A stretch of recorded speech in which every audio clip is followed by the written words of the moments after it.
Mnoho ľudí myslí na svoju rodinu, deti, ale aj na svoju budúcnosť či dôchodok. Preto počas svojho aktívneho ekonomického života investuje do svojich aktív. Či už sú to rôzne akciové fondy, indexové fondy, kryptomeny, komodity, zlato alebo do realít. Do realít človek môže investovať cez realitné podielové fondy alebo priamo kúpou nehnuteľnosti. Na jednej strane človek kúpi nehnuteľnosť, ale na druhej strane, keď ju potrebuje z peňaží, samozrejme ju predáva a mnohokrát aj počas svojho života s týmito nehnuteľnosťami obchoduje. Netreba však zabúdať na jednu podstatnú vec, ktorú tu si povieme v dnešnom videu.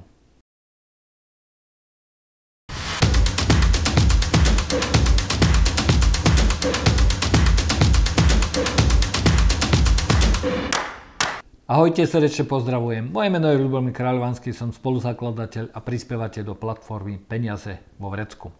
Vy už mnohí viete, že informácie z tohto kanála pomohli mnohým ľuďom v životných situáciách. Preto lajkujte, zdieľajte a samozrejme dajte odber najnovších videí a informácií. Okrem tohto kanála nás môžete samozrejme sledovať aj na našej facebookovej stránke, Instagrame, LinkedIne a samozrejme všetko, čo vás trápi, alebo na čo chcete dostať odpovede, píšte do komentárov tohto videa.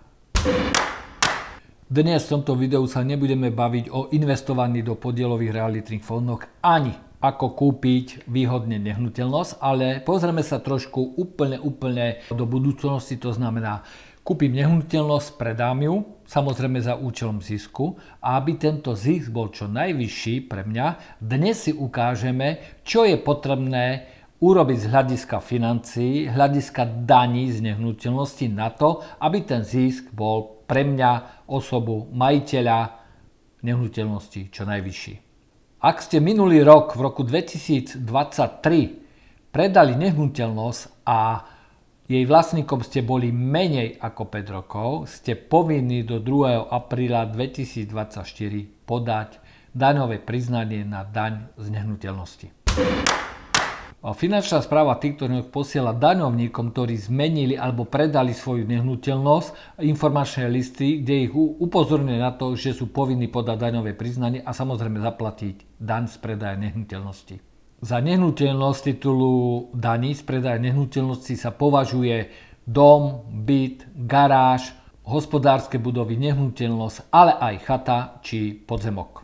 Pri predaji vôbec nezáleží na tom, akou formou ste získali túto nehnuteľnosť, či už dedením, alebo darovaním, alebo kúpou. Sadzba dane z predaja nehnuteľnosti je 19, respektívne 25%. Príjem z predaja nehnuteľnosti je zaradený do kategórie tzv. Pasívnych príjmov, to znamená, tieto príjmy sú povinné priznať a zdaniť.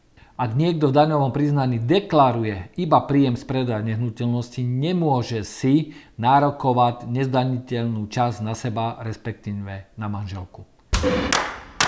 Pripomeňme si, čo je základ dane z príjmu z predaja nehnuteľnosti.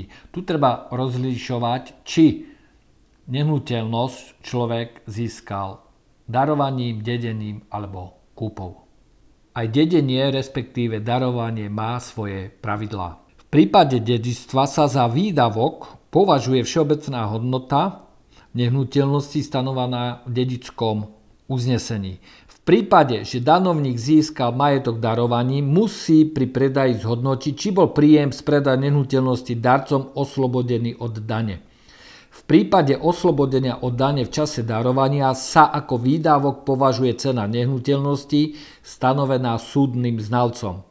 Ak však darca nebol oslobodený od dane, výdavkom je suma, za ktorú nehnuteľnosť darca pôvodne kúpil.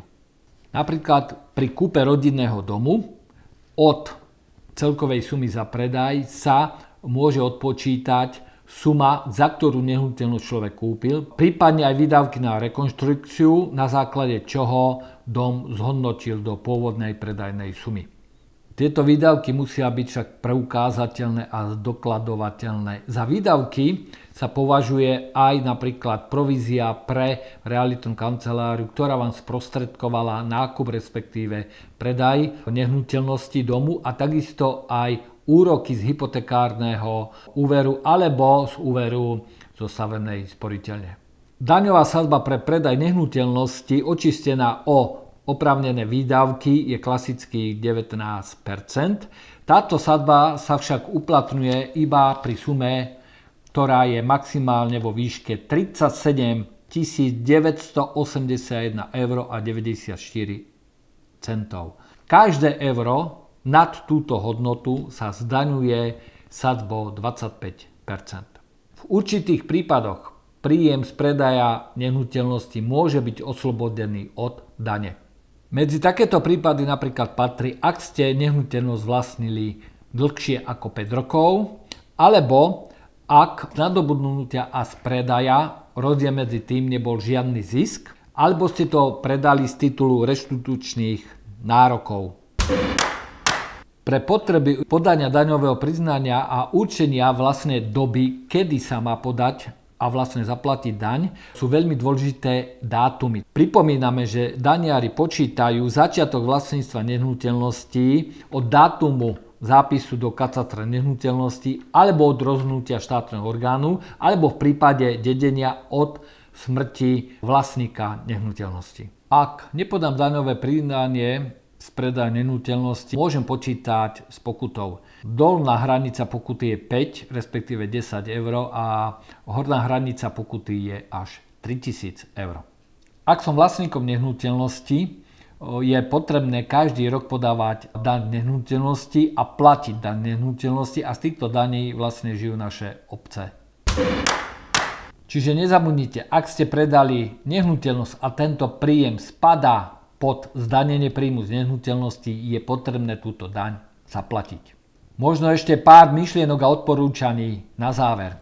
Ak máte investičnú nehnuteľnosť, treba sa dopredu pripraviť, čo všetko treba urobiť na to, aby základ dane z predaja nehnuteľnosti bola čo najnižšia. Po druhé, ak v rámci rodiny presúvate majetok alebo chcete ho speňažiť, zistíte, aká forma je najlepšia na zmenu vlastníckych vzťahov, či už pri presune v rámci dedičstva a následného predaja, alebo rovno predaja.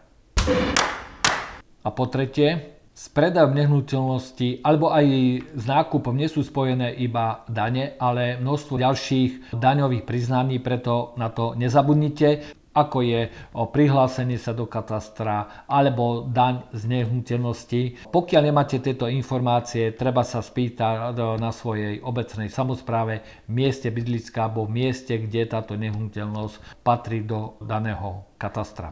A pokiaľ vaša situácia je špecifická, prípadne neviete si dať rady, ako na to, kľudne nám napíšte, či už do mailu alebo do komentára a my sa vám ozveme. A to je na dnes už naozaj všetko. Platforma Peniaz vo vrecku je bránou do vášho sveta osobnej prosperity. Neradíme, ale naučíme.